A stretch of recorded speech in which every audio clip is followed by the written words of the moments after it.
Well, ladies and gentlemen, good morning. Welcome. We're really looking forward to this discussion today. I think all of us have a chance to learn a lot from these distinguished panelists. Before we start, the first thing I need to do is the standard thing, ask you to please turn your cell phones off so that we can have this session uninterrupted. I'm going to give brief introductions to the panel, very brief. We could spend the whole morning doing the introductions, and we're not going to do that. And then I've asked each one of them to give a 5 to 7 minute opener to give their at least initial take. Our topic, as you know, is the future of global agriculture. Very broad topic. They'll give you their perspective, their take on at least some initial thoughts that are designed to seed questions and comments from you. We've set this up deliberately to put most of the time into questions and answers. And so as they're giving their opening comments, I encourage you to be thinking about things that you'd like to pursue further with them. So let me introduce them. I'll start on my left with Tom Hertel. Tom is a distinguished professor in agricultural economics at Purdue. He's a fellow of the American Agricultural and Applied Economics Association. He's a past president of that association. He's the founder and currently executive director of the Global Trade Analysis Project. It's a global project that's actually headquartered at Purdue. You might be surprised to know that Purdue is the global repository for data and analysis on trade and protection, and Tom has been the leader of that effort. To Tom's right is Mr. Robert Zoellick, very distinguished individual, former president of the World Bank, probably the leading figure in international trade and development issues. He was U.S. Trade Representative, Undersecretary of State, senior executive at Goldman Sachs, and lots of other prominent positions. We're very, very fortunate to have him. And to his right is John Hardin. If John were doing his introduction, John would say, "I'm just a farmer." And it's true, he is a farmer. In fact, he has been an Indiana master farmer. He's past president of the U.S. Pork Producers Association. He's been very active in international trade negotiations in agriculture. In fact, he's been an assistant and part of an advisory panel to the U.S. Trade Representative and to the Secretary of Agriculture. He's a member of the Purdue Board of Trustees, and a very effective member at that. And he's a trustee for the Farm Foundation and the National Farmland Trust, among many other activities that John undertakes. And to his right is Allan Gray. Allan Gray is Land O'Lakes chair in food and agribusiness in the Department of Agricultural Economics at Purdue. He's the director of the Purdue Center for Food and Agricultural Business. He's director of the Purdue, and you may not believe this, Purdue Indiana University program, MBA program in ag business. We do occasionally cooperate. And he's well known globally in agricultural business circles. So we'll begin the program, like I said, giving each of them 5 to 7 minutes, and then welcome your questions. If you don't have questions, I do, so you better come up with some. Mr. Zoellick. Okay. Well, thank you, Wally, and let me thank all of you for coming to this event. I am an old friend of your new president, Mitch Daniels, so I was delighted to receive his invitation and that of the department. But in addition to the contact with Mitch, this really was a real pleasure because, as you could hear from some of the introductions, I've been working in different capacities in sort of trade, agriculture, development, the intersection, and Purdue is at the heart of that process. The GTAP program and project that Tom has developed is one that really does have sort of worldwide applicability. And John and I have had a chance, it's a wonderful example of somebody who as a farmer, has a very global perspective and tried to support us in the trade negotiations. And as I'll talk about a little bit later in some of the other events, I think the agribusiness connection, again, that Allan has been a part of in terms of looking beyond the farm to fork and all the things in between is very important. So it's a real pleasure to be here with you today. And particularly for this topic, and this may be one that we'll get a little varying of views on, but I think world agriculture is facing a very important structural shift. And I think this change has major implications for growth, hunger and nutrition, overcoming poverty, business opportunities, R&D and technology, the environment. But I sense that the possibilities and the dislocations are not well appreciated. So let me get us started with 5 points. First, I believe in this structural shift because I see 3 big changes taking place: population, income, and urbanization. In 2000, we had about 6 billion people on the earth. We have 7 billion today. We expect 8 billion in 2025 and 9 billion by 2050. But in addition to the population growth, the income growth is most rapid in the most populous regions. And on top of that, you have a very quick urbanization process. China is about 50% urbanized today. By 2030, it's estimated to be about 70% urbanized. South Asia's will go from about 30% urbanization to 55% by 2050. Latin America is already heavily urbanized. Africa is moving to urbanization. So as you start to get the urbanization and the income effects, you start to see significant dietary changes, and not the least of which is a shift to meat and then on to processed projects. Just to give you a summary sense of this, the FAO, the Food and Agricultural Organization, estimates that farmers will have to produce 50% more food by the year 2050 if you consider all agricultural output. Tom and I were talking about this yesterday. So non-food agricultural, you really get to 70 to 100%. Second, at the same time we're going to see this increase in demand, we now face constraints on greater production that we didn't really have before, whether they're land, water, climate change, labor, societal pressures. And again, just to give you a flavor of this, agricultural already accounts for about 70% of the world's freshwater consumption. In China and India, that's 90%. 80% of the new tropical agricultural land over the past decade came from clearing forests with a huge array of costs. So my third point is the world will need to increase agricultural productivity, and the greatest potential is in the developing world. And to do this, the challenge will be to work all along the value chain, from property rights and basic seeds and fertilizers all the way through inputs, production. About 50% of the agricultural product of sub-Saharan Africa is lost in storage. So there's huge potential gains, and there's a lot of knowledge that's been gained in the developed world in terms of trying to increase this productivity. And if we do this properly, it offers great potential in terms of overcoming poverty, boosting growth, and importantly, improving women's prospects. In sub-Saharan Africa, most of the primary agriculture producers are women. Fourth, given this long-term growth trend for demand, but also the relatively low stocks-to-use ratios, I believe the new normal won't just be increased demand, but it'll be continued uncertainty and volatility around this new trend line.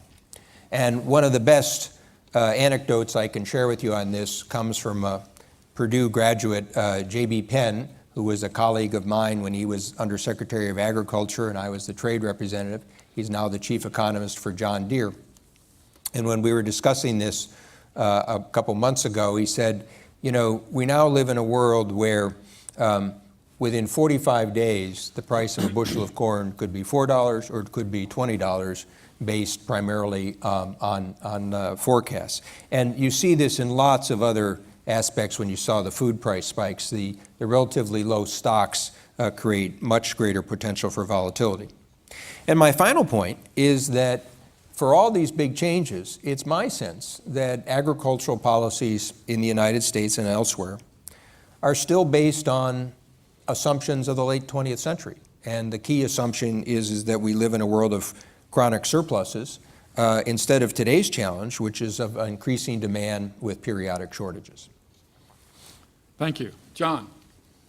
Well, first of all, thank you. It's a privilege for me to be on this platform and in this company. And I'll try to offer my perspective of the rich world that I've had to deal with in trade negotiations over the years. And also to make the comment that when I was a student at Purdue, there were about 3 billion people in the world, and about 1 billion of them lived on $1 a day or less. Today there are 7. There are still about 1 billion who live on $1 a day or less. And that's a tribute to the way we have opened up the world's economy, even though we all know we haven't begun to go far enough. So I'd like to share a few observations in my experience as a cleared advisor to our trade negotiators, and perhaps vent a frustration or two. There have been many times when I was at the briefing table or in an input session where I thought if my farm neighbors could be present and hear what was going on, they would think, what a colossal waste of time, because it often felt like a half a step forward and 2 steps back. That's the nature of this. But I will remind you in my personal experience, when I started cheerleading for more trade access for pork in 1985, we exported $100 million worth of pork. Last year, we did $6.2 billion worth of pork. Now, I don't think there are many American industries that can claim that sort of competitiveness. And it's been quite a ride to experience it. And things didn't magically get better, but they certainly got different. Americans can make no particular claim on virtue when it comes to trade policy. Our Congress regularly passes farm bills that violate trade agreements we've already signed. It has been particularly frustrating to me in the many bilateral negotiations where the political power of the U.S. industries that sought border protection trumped early access for our most competitive products and industries. I remember one bit of political theater that I was part of in the House Ag Committee when I sat there and listened to sugar, rice, and cotton give their presentation while I waited to speak at that time for both the beef and pork industries. Now, I was representing an industry with a value of $60 billion a year, and those white commodities were just a tiny fraction of that. But I think but they were given precedence over us. And I think it reminds me of one of my favorite lines from Earl Butz, his definition of an honest politician. When you buy them, they stay bought. And it has been my experience as oftentimes before I would go to the government briefings, as I befriended the folks who were professional who represented these industries in trade negotiations, I can usually find out what the European Union or the Japanese were doing before it was time for the trade briefing that was supposed to be secure. So in my view, that the growing economies of the Pacific Rim offer the greatest opportunities for expanding food exports. A citizen of Japan has 1/60th the arable land to support and feed him that you have as a citizen of the United States. As these societies prosper, and in the area I'm at, eat more meat, there comes a number of challenges because all societies prefer domestically produced food.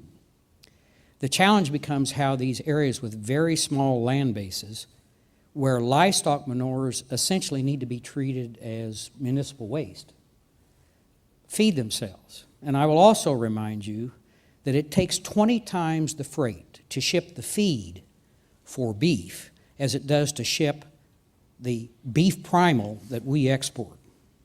And when you think about climate change and efficiency and making the world better, these things have a place. A few challenges. We have to resist as best we can the imposition of trade standards that go beyond food safety and quality. The opportunities for mischief are endless. In the first WTO negotiations, the EU talked about the fourth hurdle and the precautionary principle. Fortunately, the Bush 1 team had negotiated our refusal to go along, and even though Al Gore wanted us to go back, we didn't have to when we concluded that agreement in 1993. The EU and others use technologies or resist the use of technologies that reduce the use of inputs for agricultural production. They also reduce the greenhouse gases we produce in order to protect their domestic industries. And they are a force in encouraging adoption around the world of standards that make all of the rest of us less efficient in food production. I would also say, and I was in the White House holding up a cartoon of pigs flying over the Great Wall of China when we got permanent normal trade relations with China. But we have brought the command economies into the WTO. And I am concerned that it may take generations for them to learn to behave as our rules-based trading systems expects. Finally, as supply chains develop to serve international food companies, I predict that it will become ever more challenging for family farmers in developing countries to have systems in place that guarantee food safety, food quality, and the sustainable and social standards that are becoming part of these supply chains. Even in the developed world, the integrated model will often win out unless cooperatives move quickly to meet this ever-expanding market. And finally, I would say for both Europe and the United States, we have to recognize that we no longer stand astride the world. We're no longer dominant. It used to be in Geneva that in the green room, 7 or 8 countries got together and made trade arrangements. In Seattle, one of my memories beyond the pepper spray was watching the Argentinian trade negotiator come out into the blue room and say, there are 43 countries in there discussing where to put a comma. It's very difficult to do trade negotiations as we go forward. But in the end, we need to recognize, I believe, and it's very naive to say this, but we need to think about our country's strategic economic interests and support those industries and give them preference in trade negotiations where it helps our economy compete, and at the same time take away some of the support we give to sectors that are neither strategic nor competitive in the world economy. I look forward to your questions. Thank you, John. Tom? Thanks, Wally. Thanks for your efforts in organizing this panel. I think it's a great idea, and it's a great honor to follow Bob Zoellick and John Hardin in making some remarks. And yeah, I'll try to take a little different tack and help stimulate some discussion. I'll make 3 points. It's down from the 5 I suggested yesterday, Bob. I tried to pare it down in light of Wally's admonitions to keep it short. So point 1, so to reinforce a point Bob Zoellick just made, population and income will remain the key drivers of global change between now and 2050. But their relative importance overall and their importance between the two will change. So over the past 5 decades, we estimate about 3/4 of the 200% increase in crop output growth we've seen. So that's 200 tripling of crop output over this period, 1961 to 2006. And 3/4 of that was driven by population and income.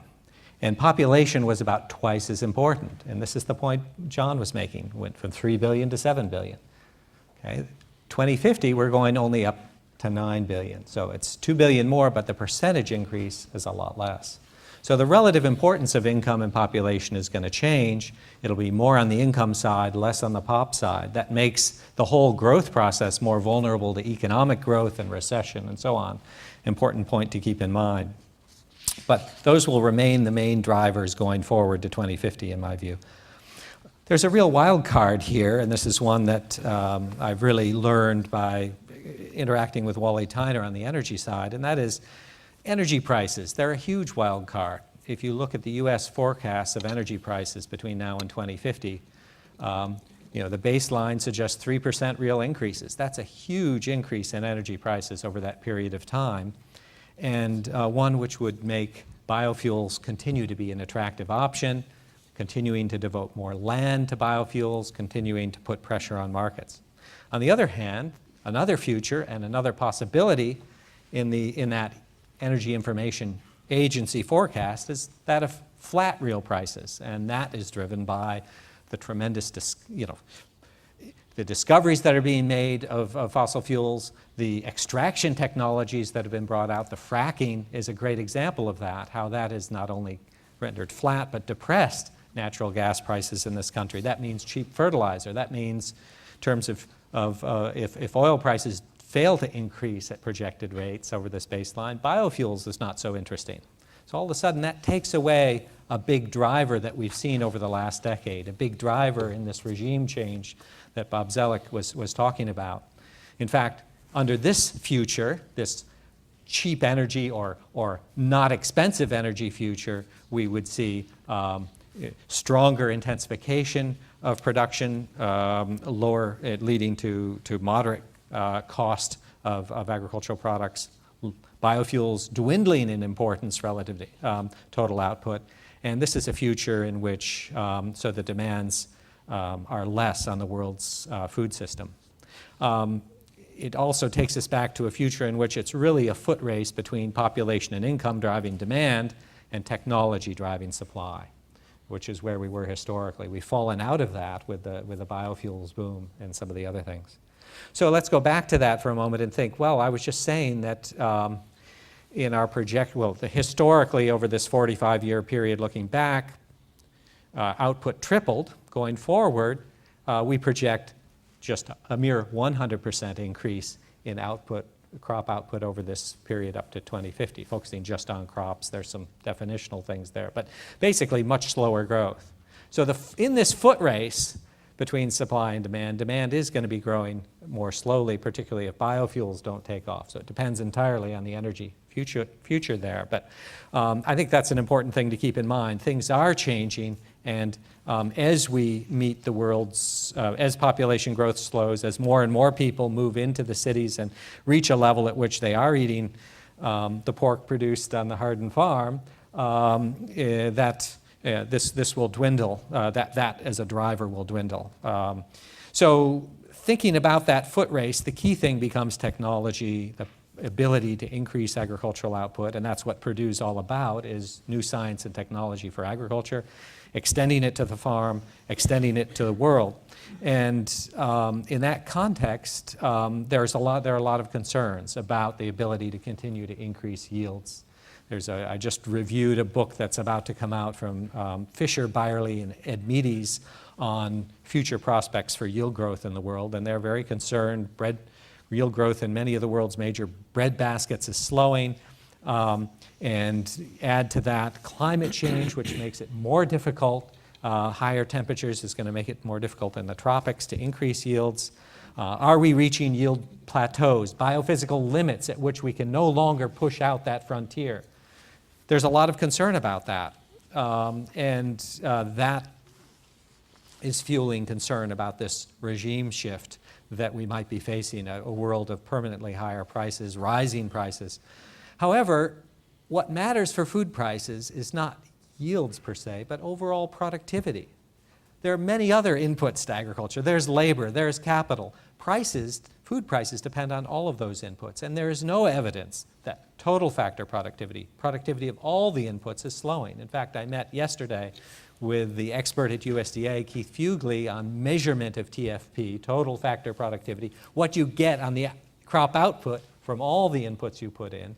And he suggests that total factor productivity has actually been accelerating in the last decade, kind of a surprising result, but it's due to the fact that it's looking at all of the inputs being used in agriculture. So if he's right, if productivity growth continues to be maintained at historical levels, while the demand driven by population income gradually diminishes as we move out to 2050 and population begins to level out and we're feeding everyone pork at that point, then the world is filled with omnivores.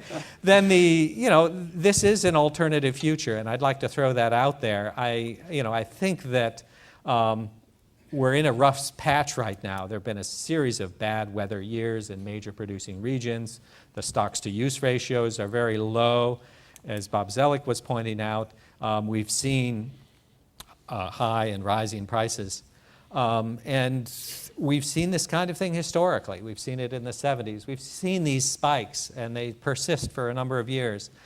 But the rest of the world is responding to these higher prices. They're growing, they're expanding their area. They're investing more in intensifying their production, more fertilizer, more irrigation. There's an incentive to invest because prices are high. They were declining. They declined it by 30% over that historical period. Where will they go in the future? Are we on this upward trend? Are we going to resume that downward trend? I don't know, but I think it's a very interesting question, and I think it's one that this panel should be thinking about and you should be pressing us on. It's a complicated situation, but it has important implications. If you're an investor in farmland and you have factored into your investment the assumption that corn prices will continue to rise, you may want to diversify a little bit. There's a concern there. So I think it has implications for everyone in this room in one way or another. Thanks, Tom. I'll wrap up there. Alan?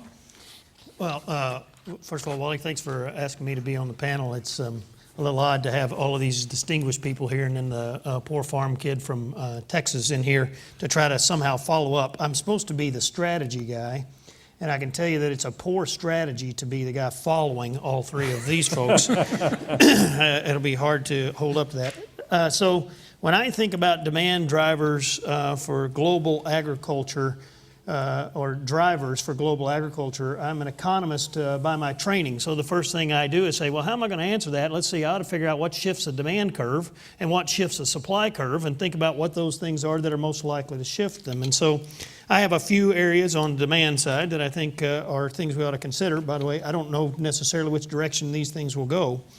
And many of them are the things they've already talked about. For example, clearly one of the demand drivers is population and income growth. But to be a bit provocative, we're growing from 7 billion to 9 billion, somewhere between 2040 and 2050 we expect to be somewhere in that range. And some people say it's 9.5 billion. We don't really know the number, but we're growing to that. And today we have 1 billion people who go to bed starving every night. And it's not because we don't have enough food. So we've clearly chosen as a society not to nourish those billion people already. Why do we suddenly believe that now we have to feed the 2 billion more? I hope as an individual in humanity that we want to feed those 2 billion additional people, but we already don't feed 1 billion with the food that we produce, and it's not because we don't have enough. So that leads me to believe that population growth, while may be important, isn't nearly as important as income growth. It's the income growth that matters the most to driving that, shifting that demand curve outward and to the right. And we ought to think about what that means in terms of global GDP, global growth in people's incomes. We have, I think, a long way to go there. And as we think about income growth, of course, that drives demand in things like what types of food or dietary transitions that we might be seeing. And I want to come back to that then on the supply side in just a few minutes.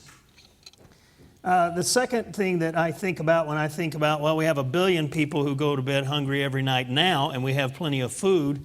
It's partly an income issue, and it's partly an institutions issue. So if I thought about where demand for agriculture may go in the future, one of the things that I think is critically important is government and institutional stability as we think about that, whether we're talking about the Middle East and the stability that needs to happen there, which I think, Tom, is related to energy issues ultimately as well, and what might happen with energy prices there, which could impact us, to the recognition that while there are approximately 1 to 1.5 United States populations in the urban regions of China, there's still about 1 billion of them in poverty. That's a very difficult and unstable situation for a government to manage.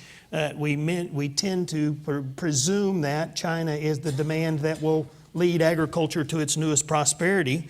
Is there perhaps an alternative that says that in China's history it has rarely had a regime that's lasted more than 100 years, Do we suddenly believe that out of 3,000 years of history that suddenly we've changed that trend? Perhaps we have not. The third driver that I have here is social perceptions of food, agriculture, and technologies. So I think about it in terms of two drivers that I believe may shift demand outward, the demand curve outward or inward, depending on how we look at that, and then also what may change the shape of that demand curve or make it more inelastic or elastic, which of course is driven partially by income, but also by the perceptions of those in the rich world as to how they want their food produced versus those in the poorer countries who want their food produced. And how we balance those over time is going to make a big difference in demand. Let me move to supply. Well, I could have a number of drivers in any one of these, but Wally said 5 minutes and looked at me because he knows I've never done anything in 5 minutes. So let me move to supply drivers. So one of the things we shouldn't forget, and I wish I had statistics, Bob's much better at that than me, at reading the statistics off the top of his head and knowing them, but this is, agriculture by and large is a commodity system. Because it's a commodity system, the key, one of the keys to supply is infrastructure and logistics investments. And where the new supplies are coming from, I hate to tell you, John, but probably not from the U.S. As we grow those, they're coming from other places. And the infrastructure that is now aging for us is lacking completely in many other places in the world. And as we think about the ways we shift supply out to keep food prices lower, investments in infrastructure and logistics seem to me to be key to those drivers. You see the investments that are happening in Brazil now, and if those things help to drive down the costs of key commodities, that could have a big impact. Second driver, and it's been mentioned before, is resource quality and availability. Increasingly, we do have supply responses. It's very clear. The prices have resulted in supply responses of bringing in more land to production. I think it's also clear that much of that land is brought into production by high prices, suggesting that it wasn't that productive to begin with, or it would have been in to begin earlier. That means that that land, in order to be productive, has to have a different set of resources, an additional set of resources. In some places, it's places where we don't have enough water. In some places, it's lacking nutrients and has less fertility. That means we need more demand for fertilizer than we currently have. And the third place where I think we'll have to really think carefully about resources is in human capital. That increasingly this is a complicated market, a complicated environment where we have lots of multinationals working that have requirements associated with them, and yet we expect to increase production in places where the human capital may not be there to be able to compete effectively in that marketplace. Of course, that leads us to technology and the ability to have technology, and I won't mention much about that because it's already been said here, but clearly supply side is about how we adopt technology. The fourth and the last one, because I don't want to use up all of our time here, that I think is critically important is access to credit. In my limited travels around the world, it's shocking to me being an American and really inbred in an American society where I don't think farmers have struggled much in all of my career here with access to credit. And seeing what the impacts of access to credit are in places in the world where it's very difficult to get it has really changed my view of how important that is. Argentina is my example where I've spent a lot of time. There's a place that clearly has all of the productive resources that are needed to be a powerhouse in production. But due to government influences, the lack of access to credit has stopped the ability to adopt technology at the rate they could adopt it, one, and two, has caused them to make choices that clearly would not normally make good economic sense to make in a farming environment where you have that kind of productivity. And of course, I've seen that in many other places in the world, whether we're talking about Southeast Asia, the Philippines, even in Brazil up until recently. And my comment on that as it relates to agribusiness. The structural shift that I see, Bob, that makes me most nervous is that because the governments and institutions haven't been able to fill that gap very well in many parts of the world with respect to access to credit, the multinationals are stepping in to do so. They are, for example, the ABCDs, are the biggest customers of the Syngentas and Monsantos in the world. They are buying the seeds, the genetics, the fertilizers, the chemicals from these companies and providing them to farmers in return for those farmers providing all of that output back to those ABCDs. And that makes me a bit nervous. That's a pretty controlling environment where, because we don't have access to credit, the markets are stepping in to do that. And then that leads me back, John, to do we have the human capital in the world to be able to compete effectively in production agriculture when they're limited in some of these fashions and we see multinationals stepping in? Okay, thank you. Let's start with questions from the audience, and I believe there are mics. Anybody want to start? Right here. There's a mic coming to you. And maybe if people could just introduce themselves. If Please we- introduce yourself. My name is Jules Janik, and I'm in the horticulture department. And I'm wondering, if we're worried about producing enough food for the world, why are we fooling around with biofuels?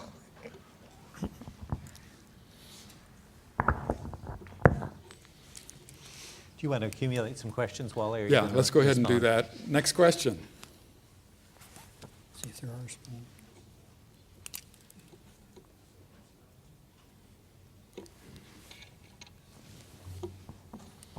My question, I'm David Bacias, I'm a PhD student in AgEcon here. My question relates to the new trade agreements between the US and the EU, and I was wondering, is there actually a chance of US agriculture being freely traded between us nations, or is that more of a pipe dream going in the future? Good question. Others?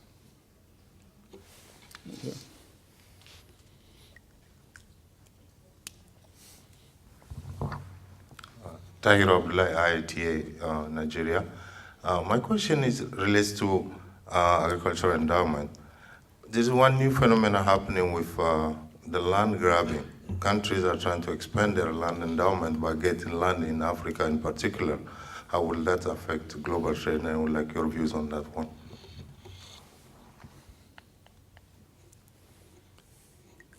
All very good questions. Okay, why don't, Bob, maybe you start with the trade. Tom, do you want to take the biofuels? Sure. If you don't, I will. Yeah, I know. You got my back. Go ahead. Yeah, let me start with the trade, but then I'll comment on maybe the land grabbing too. On the EU-US arrangement, let me start with the point that, you know, I generally favor any effort to try to open markets and to sort of add to the structural reforms that I think are important for all the countries that they often use trade to guide. And so in concept, I'm very supportive of the US-EU agreement. Having said that, I've also lived in the world, as John has, of trying to get these things through a political process. And John kind of opened the door to this. Under the US Constitution, trade policy is the province of the Congress. We have the Senate, which has 2 senators from each state, which means that if you have a lot of ag states, you probably have a disproportionate weight of agricultural policy relative to other issues.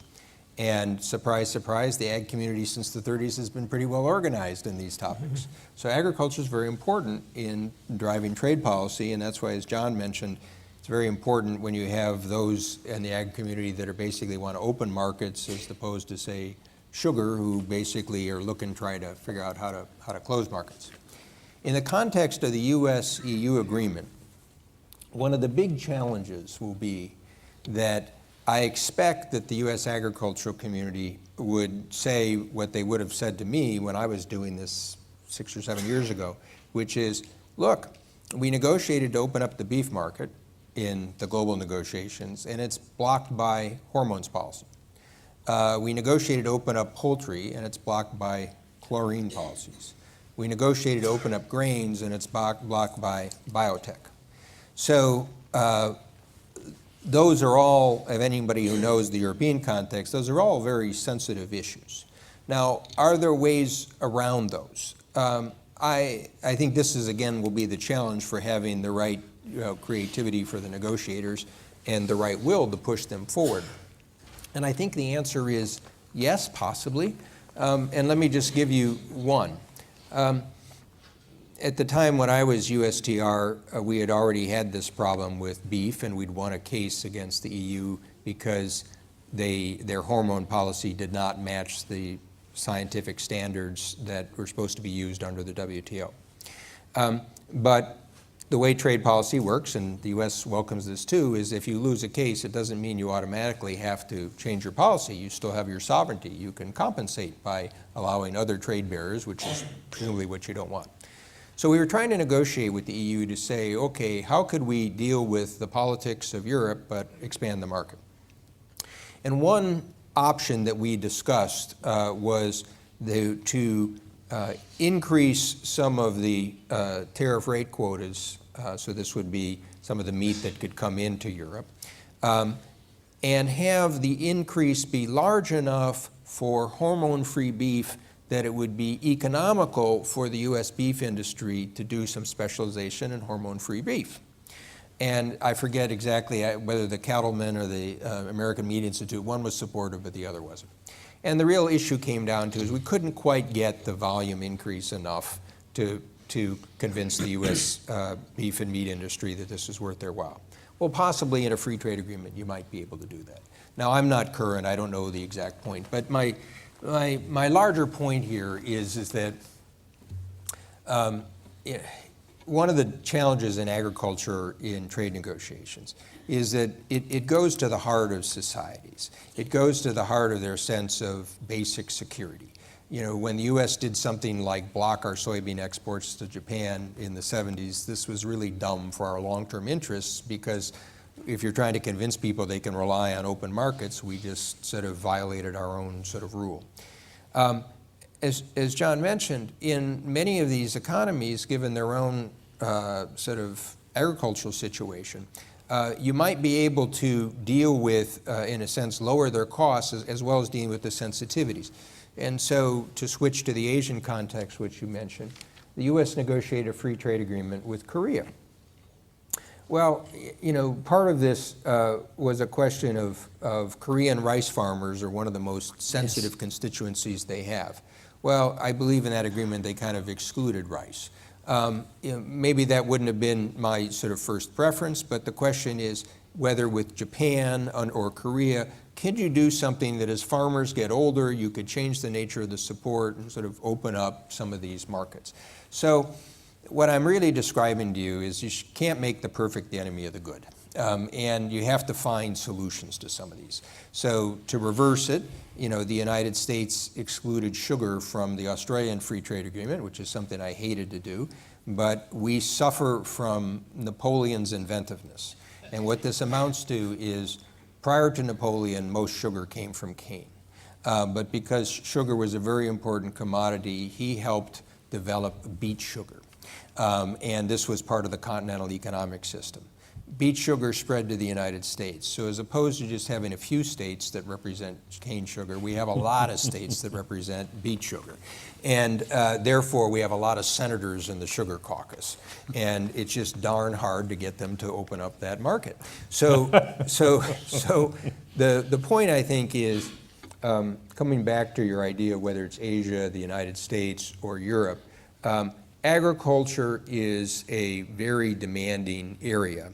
But we found at different times ways that you can come up with solutions. Just to give another one, Wally and I were talking. He was, when I was USTR, we negotiated a free trade agreement with Morocco. And Wally had a number of students that were on the Moroccan side, and he was trying to help them with some of the analysis. And he reminded me that we were trying to get a beef opening in Morocco. And we came up with the creative solution of saying, well, we'll start to open up the market in ways that will go to some of the high-end hotels for Western European other travelers, which wouldn't necessarily be a market that that the local producers were trying to target anyway. So these aren't perfect, they're a little structured, but I guess what I keep emphasizing, putting back into the larger context that we discussed today, is that My view is, given the types of changes, and we've had a good discussion here a little bit about the productivity and sort of different aspects of demand, you're going to want to have more open markets rather than less. And in particular, just to give you the flip side, when I was president of the World Bank and we saw prices start to spike in 2007 and 2008, which started actually with a rice tender, a failed rice tender in the Philippines. And rice is a very thinly traded international commodity, only about 7%. And so this led to a big spike. What exacerbated it was then people putting export restrictions on it. And it got to the point where even humanitarian agencies like the World Food Program couldn't buy their supplies because of the restrictions put on. So part of my larger message is, given where I think the world is shifting, we actually need to move towards sort of more open markets, but also ways to help manage some of the volatility and shortages. And some of this comes back to the point on the financing aspects too. The irony is, you know, in many aspects of Washington, you know, derivatives are seen as a terribly nasty thing. And I have to point out in some groups that I'm from Illinois, you know, we used to call futures for farm products derivatives, right? You know, and so do you want to take away a farmer's ability to lock in a price for corn or soybeans or whatever? And so some of these, what's interesting is in many developing countries, they don't have access to these risk management tools. So one of the things we tried to do through the private sector arm of the World Bank was to expand actually the access to financial tools to help them with risk management. Since I went on long enough, why don't we... John, why don't you... Can I just tag on with maybe 3-4 very quick thoughts about the European Union? We used to say that the European Common Agricultural Policy was what the French desired and what they could get the Germans to pay for. And it's roughly triple the amount of subsidy we had in the United States. And when the agreement and they expanded the EU to many more countries, the only way they could continue to support those prices was to close the doors, to block markets on the things they produced there. And the second thing about negotiating with the Europeans, when you've got 20 countries that fight it out to what their position's going to be, when they come to the trade negotiation, it's very hard for them to compromise any further. So 2 comments, and the things that are particularly pernicious about, beyond what I spoke of earlier, you know, they're now wanting geographic indicators. And I just think the potential for mischief here makes it very challenging to move an EU FTA in food. And I would just add, you know, we're not without sin here in the Midwest, because high fructose corn syrup benefited from high sugar prices. Mm-hmm. So you just added a few more senators and congressmen effective ones to make that work. Now, final comment about going to other markets, just an anecdote. The Chinese, shortly after we got permanent normal trade relations and we began to ship meat into the high-quality hotels, they came to us with a problem. The boxes that shipped the prime beef tenderloins were being reused. They had a market of about $10 a box. So you could buy cheap beef and put it in an American box, and all of a sudden it became American. And somehow or another, we had to police that. I found that fascinating. But economics really works. Really works. Thank you. Tom, you want to Sure. start on biofuels at least? Yeah. I mean, bioenergies have been around since the beginning of time. Firewood, charcoal. It's going to be around forever. It comes in and out of play depending on prices for alternative fuels, depending on government policies. And I think what we've seen over the last decade is there was a period during which this looked like a win-win-win-win-win. In the sense, there was an article published in 2007 in Science magazine documenting the great greenhouse gas emissions benefits of corn ethanol. And it wasn't until the program got underway and that people started to think about the broader implications, the global implications, the implications for land use and so on, and the expense in terms of some of these programs and the cost that's often passed on to consumers. Europeans have backed off of this dramatically, and in the U.S., my word from Wally is we're at the level of ethanol production we will see for the near foreseeable future. So that's going to dwindle in relative importance. So maybe it's seen this particular one, you're thinking biofuels, you're thinking corn ethanol, biodiesel, and so on, and it may have seen its heyday here during this period, particularly if oil prices stay low and budgets are tight. Maybe something we'll look back at historically. And I don't know whether you want to add something to that, Wally, or others want to comment. Let me just add a couple of points to that, and I'll tie it with Tahiru's point about land grab. What we hear about in biofuels all the time is what biofuels and all these other drivers that you've heard about this morning are doing to ag commodity prices. That is, their commodity prices are higher, partly because of biofuels, partly because of all these other drivers that are out there in the global market. And there's no doubt that particularly for poor urban consumers around the world, this is a huge problem. But the World Bank says that 70% of the world's poor live in rural areas in developing countries and derive their primary livelihood from agriculture. And after having had 2 decades of relatively flat cropland base in the world, in the last 6 years with these higher commodity prices, we've seen 70 million hectares of agricultural cropland added, not in the United States, not in Europe, not in Canada, but in developing countries around the world. And so there is opportunity if we get the credit right, if we get the technology transfer right.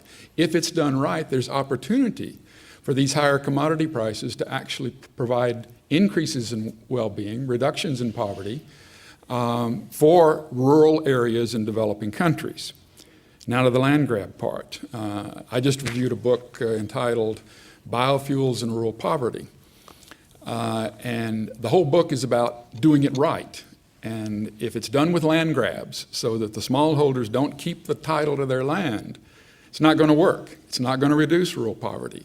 So there is potential that these higher prices, as others have said, markets work.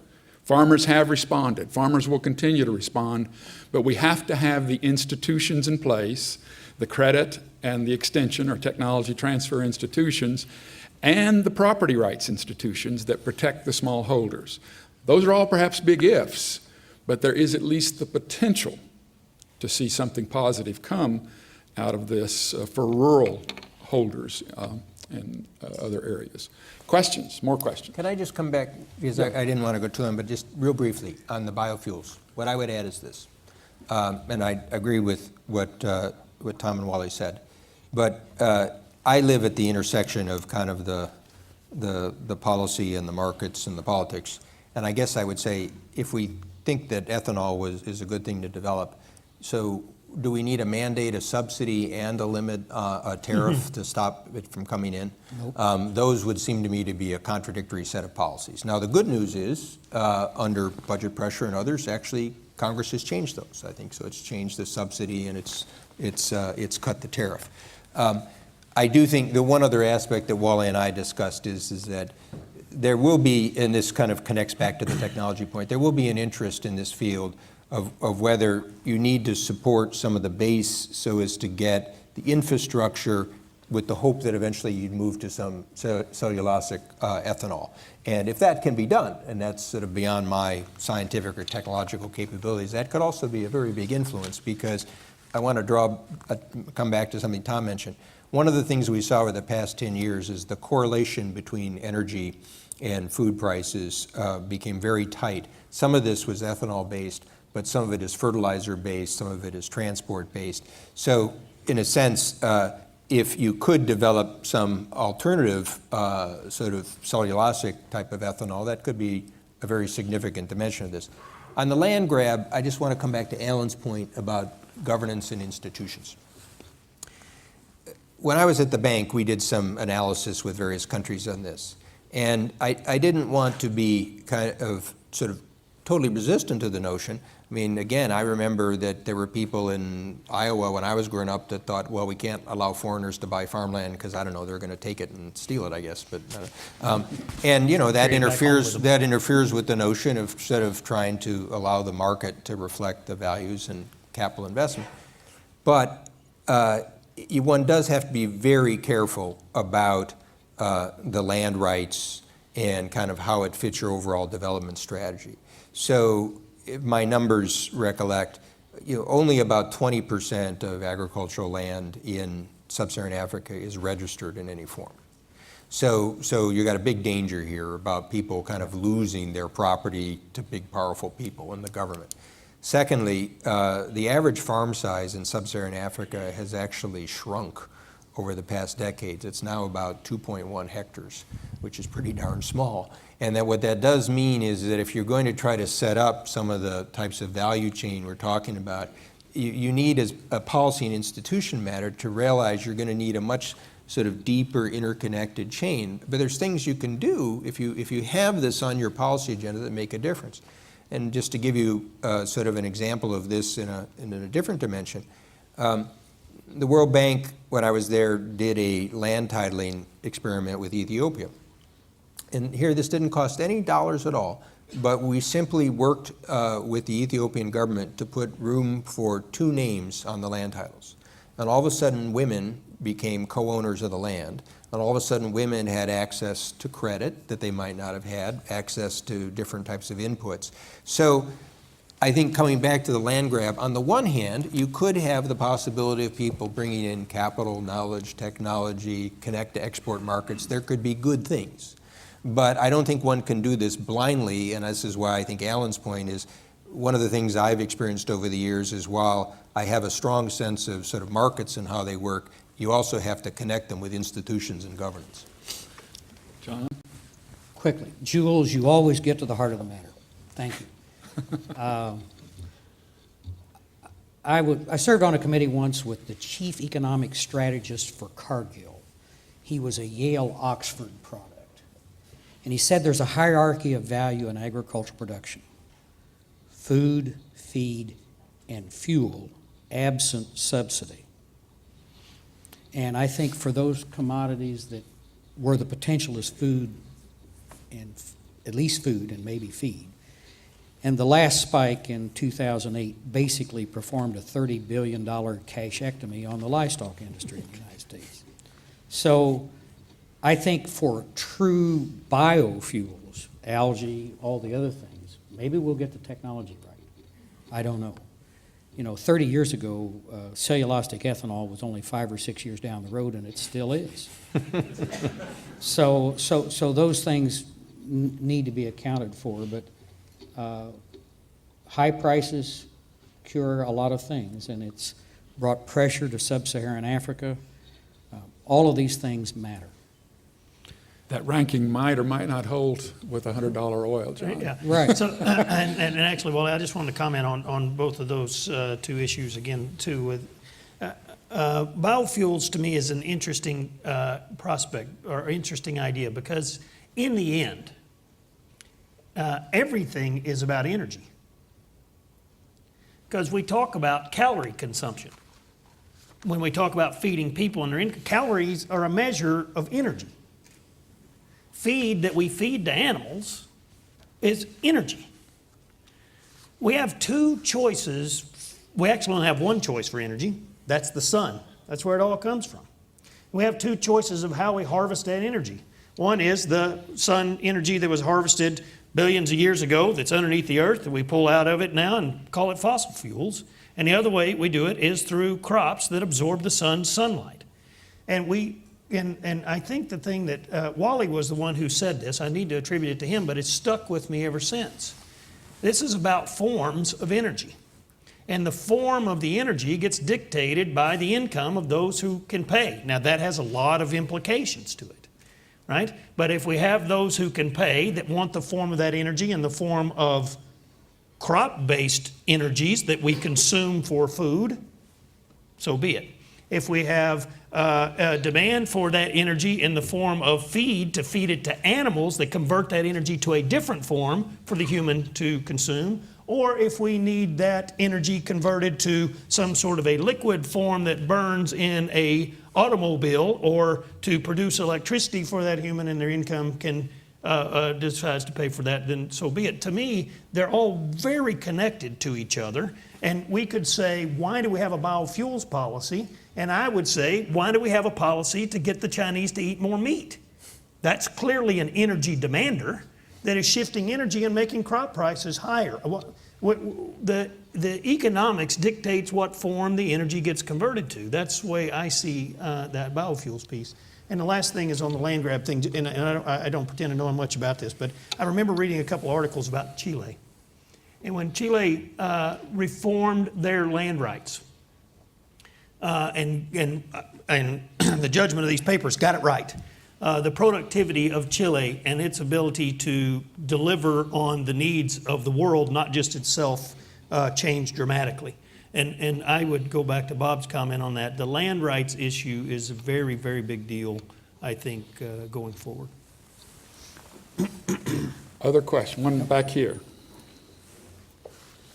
All the way to the back.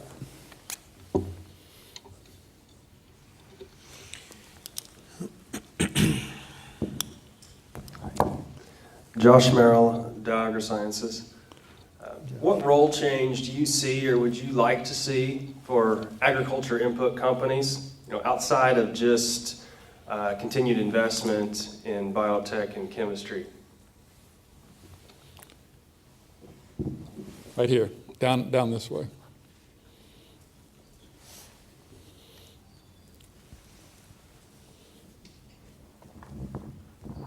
I'm Yang Xuan Liu. I'm from Purdue Agriculture Economics Department. And my question is, as Allan Gray, you talk about human capital for the future demand in this area, as the youth and next generation in this area. My question is, what you have suggested us to acquire, what skills you have suggested us to acquire to meet the future demand for this area, for the agriculture? I would like to hear some ideas from academia and from business and also from World Bank, if I can. Thank you. One more, right here. Beth, and then maybe two.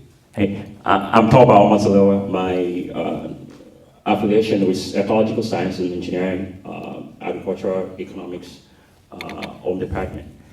I guess my question is on credit crisis, particularly as it relates with developing countries, and most in particular, sub-Saharan Africa.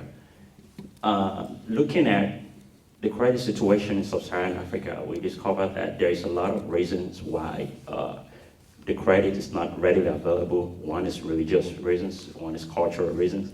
However, looking at the risk in which the farmers in sub-Saharan Africa have to bear, and there's no insurance kind of, fall back on that you can easily fall back on. Like for instance, in the US, the drought last year, if the farmers had problems, the government got that back. But in sub-Saharan Africa, if farmers get credit and things go bad, there's no insurance for them. And not until there's an institution, either governmental or corporate body, that can absorb that risk, I don't think, marketers or corporate bodies will be interested in giving credit to these guys. Thank you. Okay, last one right here. Beth Bechtel, I'm with Ice Miller, law firm in Indianapolis. My question has to do with government engagement and policy, but not a farm bill or trade policy, but tied to the regulatory landscape. The more you talk to farmers and agribusiness companies today, when you hear about concerns that they have related to their engagement with government, it's becoming more a concern about overregulation. And whether that's FDA and a sweeping Food Safety Modernization Act that now has impacts on grain elevators and feed mills, our slow, cumbersome biotech approval process, EPA, Department of Labor, tax, financial services regulations, the list just keeps going on and on and on. And so the question, is there a real risk of government overregulation jeopardizing our competitiveness in food and agricultural production? Okay, we're going to ask the panel to be relatively brief in your answers. Allan, I'm going to ask you to start with Josh's question on ag business, but I want to amend it just a little bit and say, in addition to the role and how it could best work, are there things that we need to be doing to make this ag business supply chain you talked about pro-poor in developing countries? Poor, yeah. First, Josh, thanks for the question. Good to see you. Except I can barely see you, frankly, but hello anyway. Look, the first answer that I give to that is do what you do best, and what you do best is technology. So yes, keep investing in technologies. Why would you try to do a lot more than that in this role? It's a very important role that agribusiness has in terms of technologies. But I would say that if I had an advice for agribusiness with respect to the technology, I would like to see us, I think most of our agribusiness companies are multinational, they're not global.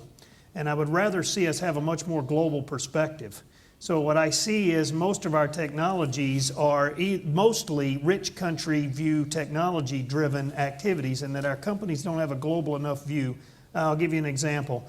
Hybrid rice it has real potential in many parts of the world, but I've witnessed some of the adoption or attempted to adopt that in the Philippines by many companies that would like to see that adopted with no real solid understanding of the social fabric and the societal implications of adopting that in places like the Philippines, where clearly in the Philippines for the moment, labor is not the issue, whereas hybrid rice may help us manage labor in India. That's not the issue in the Philippines. And I see often our multinationals have their sort of particular national view of things and don't really recognize how their technologies play with society and the environment in various places in the world, and growing that global view would be important. And I think, Wally, that perspective is the way I would say how we think about being pro-poor in a lot of ways. Being pro-poor is also about understanding society and how those technologies impact those poor societies and how it interplays with being able to increase the wealth and capacity of pro-poor. Another place where we have some opportunity to do this, and frankly on the input supply side where a Dow would be, I have a harder time figuring out the value proposition, but in a Nestle, for example, where they spend a great deal of time in educating farmers in those poorest regions where they access things like cocoa, for example, where they help in those tropical areas, those folks understand technology adoption, help them adopt technologies that increases the income and the livelihood of those farmers in those regions. There's a company that shows an example of a pro-poor approach to things. Clearly the value proposition to Nestle makes a lot of sense because they can then take that and market that in their final products of this is what we do for the poor of the world, and they extract rents from that from those consumers who are willing to pay for that. For Dow, for Syngenta, for Monsanto, that's a little bit tougher place to be, and we have to think more about what the value proposition is there, but certainly education in the poor areas. John, would you be willing to take the start on on Beth's question on regulatory?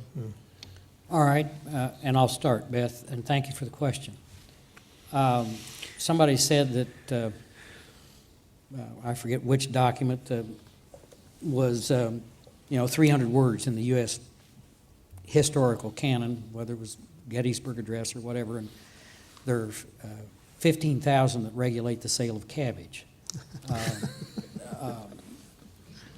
I guess I pose some caution, but I think that we're making an honest attempt to look at what makes sense, and I hope we are. The one thing that concerns me in most rural dialogues right now is a refusal to confront what I think is a scientific reality and the coming of climate change. And at some point in time, we're going to have to think about how we do that at our peril if we don't. And so I guess I think we need to have some balance there about how we deal with problems that are bigger than us, and at the same time move forward. But yes, there are some challenges, but I hope we can have a constructive dialogue as we go forward, unless you just want to say what we have in Congress right now is constipation rather than anything moving, to really make something happen good for our economy and society. I think the other two questions will come up in the last question that I'm going to ask you, and if they don't, then add something to those other two questions. But in thinking about or preparing your last 5 minutes of remarks to summarize, I'd like you to think about what one or two policy changes rich and poor countries could implement that you think would have the greatest benefit for global producers and consumers. Because after all, the objective of the production is consumption at the end. So what can we do? What are the things that you think are the top of your list? Is it credit? Is it institutions? What is it that you think, or trade, or any of the other things that you've mentioned, and a little bit about how you would go about trying to move forward on it? Anybody want to volunteer to start? Tom, why don't you start? Okay, that's a big challenge. Yeah, I would like to tie it into the question about risk, and particularly in Africa, particularly risk in agriculture. So yeah, let me pick one of the policy items that I think we need to come to grips with, and that is, as John said, climate. We need to come to grips with the prospect of very serious climate change. So recent economic analyses of the climate change problem, recognizing that it's very hard to know what the impact of this accumulation of greenhouse gases is going to be. But if there's a remote possibility that the kinds of things that could happen, the worst case scenario could happen, the economically rational thing to do, just like you buy insurance on your house, you invest money now in order to, under the precautionary principle that this could lead to a very bad outcome. I think we need to start moving on this front in a modest way. We've done some studies about the contribution that agriculture, forestry, avoided deforestation could contribute to slowing the accumulation of greenhouse gases. And this could have potentially very beneficial impact for agriculture. Also could reverse the things I said earlier on about food prices. But I think it is important we begin thinking seriously about this, and we need to engage the developing countries in this process because there's a lot of potential low-cost mitigation in developing countries. Avoided deforestation is prime amongst those. Absent, I think in any case, the wheels are set in motion for some type of climate change and more likely more extreme events, and likely those will have the most severe impacts in Africa, throughout the tropics, where the systems are already at their temperature limit. There's less scope for adjusting, there's less scope for adaptation, so coming to grips with this increased riskiness potentially of agricultural production is going to be very important. And the World Bank has a number of initiatives underway on this. For example, weather index insurance, where farmers could insure against against drought, for example, in their region, something that they can't insure through informal means because everyone is hit by that event. But in general, I would say I think we need to pay more attention to the climate change issue because it could be a real disaster for many people in the world, particularly in the poorest parts of the world who can't shield themselves from that. Very modest investments today could pay big dividends in the future, and agriculture should be part of that process. There's a lot of potential for agriculture to contribute to that, and it could benefit farmers, and it could benefit the poor in developing countries potentially. I'll leave it there. Thank you. Allan. I'm going to focus. Wally puts me in a tough spot. I was raised as a policy analyst, which means it's alternatives and consequences, not here's what I think you should do as a policy. So that's a tough spot for me. But Your instincts are right. I'm glad. That's appropriate. I think that I'm going to couch this in the concept of the human capital issue. And I would tell you that it's my perspective, and perhaps naive and even biased, I will admit that, but I think one of the greatest impacts that has ever happened for global agriculture is the land-grant university model. I watched last night when I got home really late from a program, and I apologize for not being at dinner last night because I was committed to something else, but I decided last night I couldn't sleep. I was thinking about this. I watched Lincoln last night, the movie. It didn't even talk about it in the movie there, but it reminded me that during the Civil War was when we debated the land-grant university model that is yet still today the greatest model of technology transfer and education of the people of a country in the world. If I had the ability to make a policy around the world, I would have some version of a land-grant university system scattered about the world to focus on increasing the global human talent pool to answer the questions that this society has to answer about how to feed, clothe, fuel the people of the world. And I think that we need to find ways to get that education more globally in areas like, first of all, global perspectives. Something I shared with Wally last week that I'm just now getting it. I'm 43 years old and just now starting to see that there's something beyond Texas. And I've been in Indiana 15 years and just now realize it's beyond Texas, but going beyond that to understand the globe and the issues in the world. So getting young people to understand from a global perspective. Understanding technology, application, and design. Both of those things are going to be critical to the future of the human capital. And the third thing that I would tell you is that this is a trajectory that nobody can predict.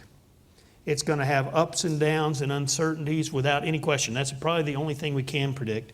The human skill sets to deal with uncertainty and ambiguity are a particular set of skills that I think we have a responsibility to figure out how to help people all around the world learn how to function in uncertainty and ambiguity. So my policy would be something about education. The land-grant university model was a policy that I'm still dumbfounded by how our leaders knew to do something like that and the impact that it's had. I can't think of any other policy that's had that kind of impact. Thank you. John? Just a quick two historical asides. When, in the summer of 1862, when they passed the Morrill Act, the Confederate armies were essentially in what are now the suburbs of Washington, D.C. And the fact that we put together what Lincoln called a system of people's universities is just amazing to me. Unbelievable. Second historical fact. I'm reminded that when the Belgians left the Congo, there were 30 college graduates in that huge country of so many resources. I think morally we have a responsibility as part of the rich world to attempt to redress some of the things that happened there. The third comment I'll make, many of these projections about how much ag demand and how much more we need to feed the world are based on an assumption that we're going to continue to have peace. And we've been so long without a major conflict that the world has forgot what the consequences of that are. And so, and in the rich world, from the area I come from, we could at least stop the things that prevent access to products from the poor world into our trading economies. And from that, build something beyond. Now, I don't have the expertise of any of the other people here, and that's why I give general answers. But I hope those are things that you can think about. Bob? Well, I'm glad Allan, as a Texan, has come to recognize the genius of Abraham Lincoln. Well said. It shows that he is expanding his horizons. Time in Indiana has been well spent. And you'll be interested, Allan, when my remarks later today, I actually am going to refer to some of these points and in a broader sense, because there was a spurt of legislation in 1862 that actually, you could argue, was key to the economic modernization of the United States. And I was at a seminar at Harvard earlier this week, and people were talking about the impasse in the Congress, and they said, well, how did this happen? And I said, well, actually the key was with secession, all the Southern Democrats left, and the Republican Party, which was the descent of the Whig Party and was able to pass all the legislation. So I'm not sure I recommend secession as a way of breaking the law. Anyway, let me touch on 3 points. One, a word on human capital, a second on credit, and then some policy. Because I think the human capital point is really important one. I agree very much with Allan, but I'll just go even one step deeper. What you see around the world, and I've spent so many, days and months in developing countries and often some very poor areas, a lot of agriculture areas, is the willingness of people to want to improve their lives is so strong. And frankly, the start is just kind of giving them a chance, this is where the governance, the property rights, sort of the basic opportunity to sell. And now with information technology, you're starting to see possibilities of leapfrogging sort of old structures. And in a way, what I was going to say independently about this, but it fits the land-grant colleges, is the extension services. Extension services can be critical in sort of delivering this capacity. Second, I think the credit point is really fundamental. And again, to give you a practical example, when the financial crisis hit, one of the things that I was alert to because of my trade background was a lot of the banks started to pull back trade finance. And we actually came up with some tools with our private sector arm, but actually leveraging some of the banks to get back in because actually it was the developing world, including for things like agricultural exports, that just didn't have that basic access. But the broader point here, and again, it comes time to the governance, access to finance is in partly sort of collateral, it's partly property rights, it's partly sort of recognizing the value of these systems.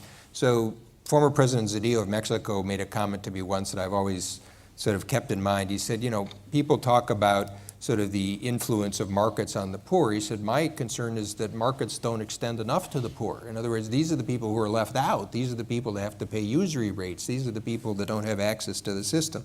And again, to give you an example from Africa, Kenya, with the expansion of mobile telephones, which has gone from 10 to 20 million 10 years ago to 5 to 600 million today, was an innovator in using those phones to start to provide financial services and in a sense, going back to your regulatory question, because the old regulatory system was based on landlines, the whole mobile telephony sort of bypassed it and drew about $70 billion of private investment. But having said that, your comment about the risks is one that I've pondered a lot. And I'll share with you another account. I once sat down with the Indian Central Bank, and we were talking about some of the issues, and this may be surprising coming from a central banker, but he was talking about some of the small Indian farmers that were setting themselves on fire, committing suicide. And he said, these aren't the subsistence farmers. These are the people that are just starting to move into the market economy, and maybe they take out a little loan to try to get a pump for water. They don't find water, and they've got no hope. They're left out. So the question is, how can we try to give some support and insurance to those people without, frankly, sort of backbreaking budgetary subsidies, which we and the Europeans have used? Now, the crop insurance model is interesting. Frankly, even the U.S. one is pretty well subsidized, and so it's a little hard to think about that.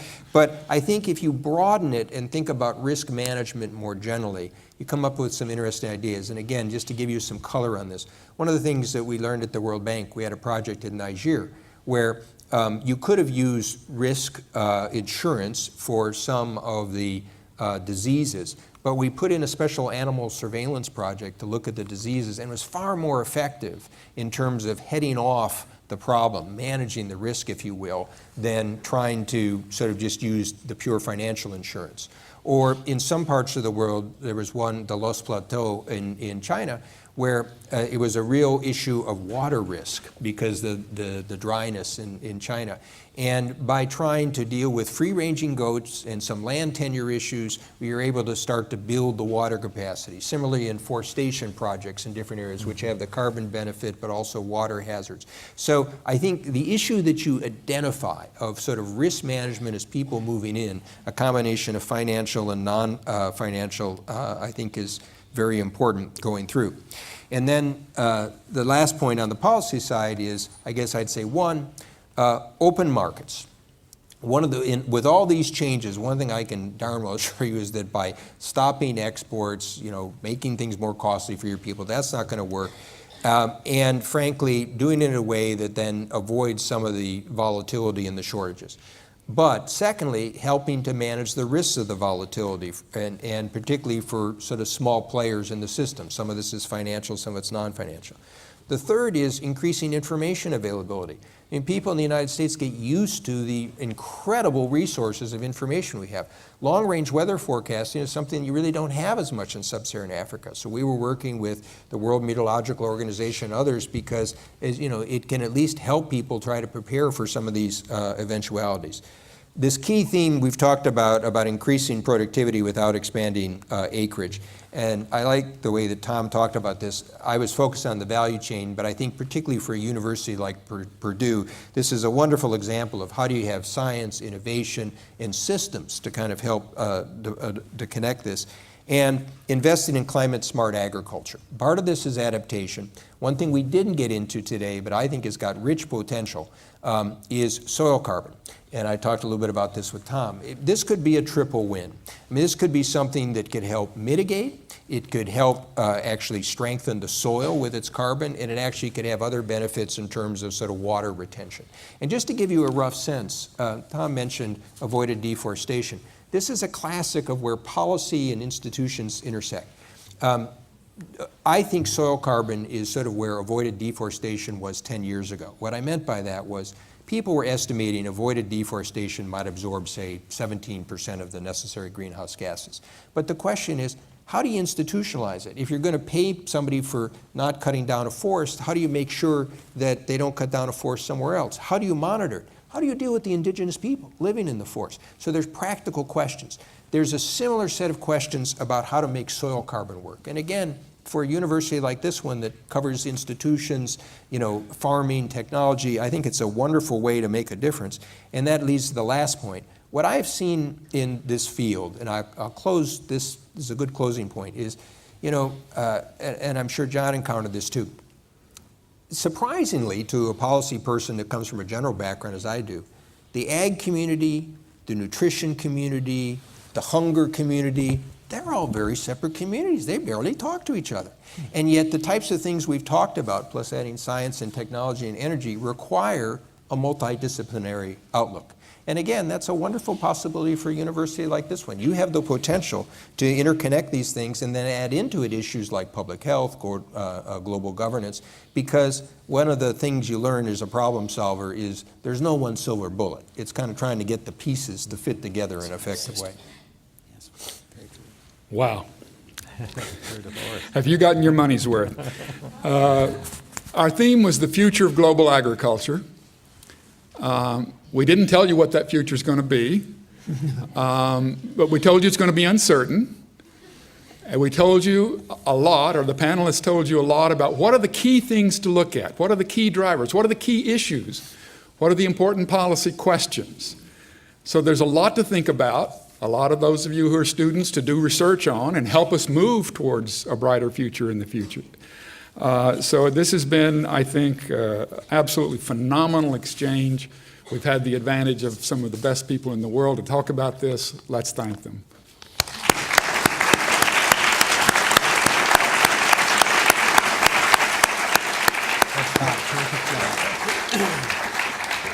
I invite you to rejoin us here at 1:30. Mr. Zoellick's lecture is entitled Changing Global Economy of the 21st Century, Prospects and Challenges. So you're in light for even better, even more.